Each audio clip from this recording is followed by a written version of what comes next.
أعوذ بالله من الشيطان الرجيم بسم الله الرحمن الرحيم فلما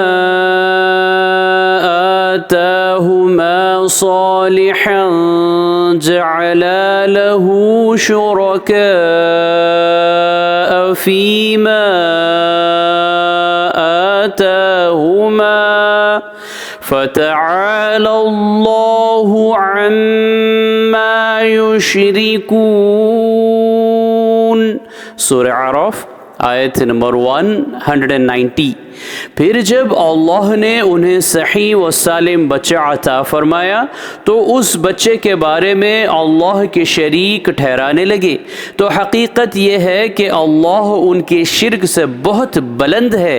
सदक़ल्लाहुल अज़ीम, अल्लाह अज़मत वाले ने सच फरमाया।